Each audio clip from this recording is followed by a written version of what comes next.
Depuis la chute, l'homme est aliéné au déterminisme de Dieu. De la început, de la cădere, omul este înstrăinat de determinismul lui Dumnezeu. Avec des expériences Prin experiențe qui nous ont amenés à vivre la prison du péché, la loi du péché, care ne-au condus în stadiul de a trăi sub legea păcatului, pour lui donner à tout homme, pour lui donner accès au moment de vraie liberté. și aceasta pentru a oferi acces la momentul sau la momentele adevăratei libertăți, Pour dire oui à Dieu pentru a spune da lui Dumnezeu ou pour dire non. sau pentru a spune nu. Parce que la vraie liberté, ce n'est pas de faire ce que je veux, Pentru că adevărata libertate nu este să fac ceea ce vreau, la vraie liberté, c'est de ne pas faire ce que je ne veux pas faire. adevărata libertate este să nu fac ceea ce nu vreau să nu fac. Poser la question à des gens qui sont addicts. Puneți întrebarea la oamenilor care sunt robiți de patimi.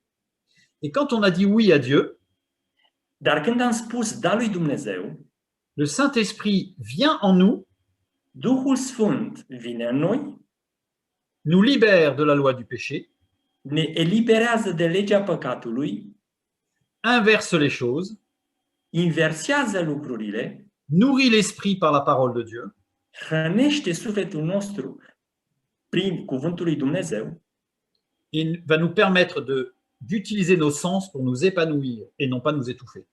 și ne va permite să folosim simțurile noastre pentru a ne odihni, nu a ne sufoca. Lisons Jean chapitre 8, verset 36. Haideți să vedem în Ioan 8:36. Deci, dacă Fiul vă face slobozi, veți fi cu adevărat slobozi. Nous serons libres car librement en accord avec les impulsions de l'esprit. Căci în acord liber cu impulsurile Duhului Sfânt, 1 Pierre 2,16, așa cum vedem și în 1 Petru 2:16.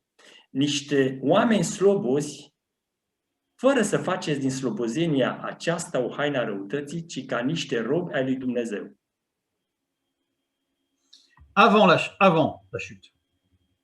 Înaintea căderii omului, Romains 2,15, Roman 2:15 găsim așa: și ei dovedesc că lucrarea legii este scrisă în inimile lor, fiindcă despre lucrarea aceasta mărturisește cugetul lor și gândurile lor, care se învinovățesc sau se dezvinovățesc între ele.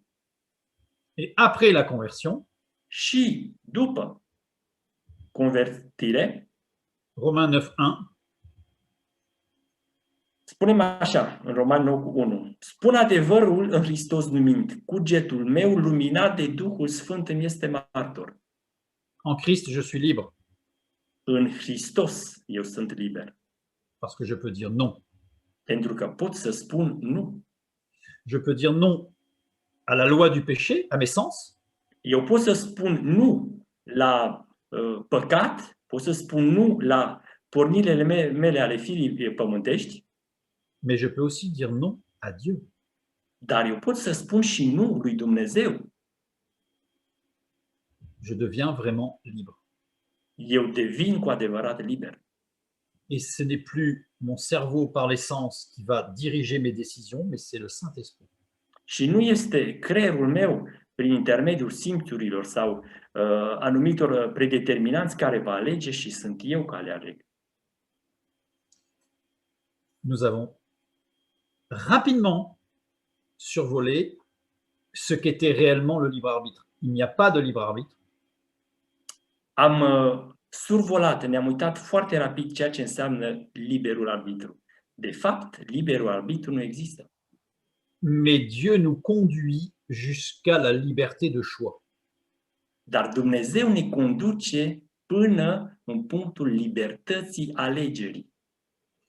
Ça nous oblige à changer de point de vue Asta ne obligă să schimbăm punctul nostru de vedere et ne plus considérer comme l'homme comme étant le petit Dieu și să nu mai considerăm sau să nu considerăm omul ca fiind un Dumnezeu mic, mais de considérer le Dieu tout-puissant și să-l considerăm și să-l înțelegem pe Dumnezeul adevărat, dans la atotputernic. manifestation de sa justice, de son amour et de son omniscience.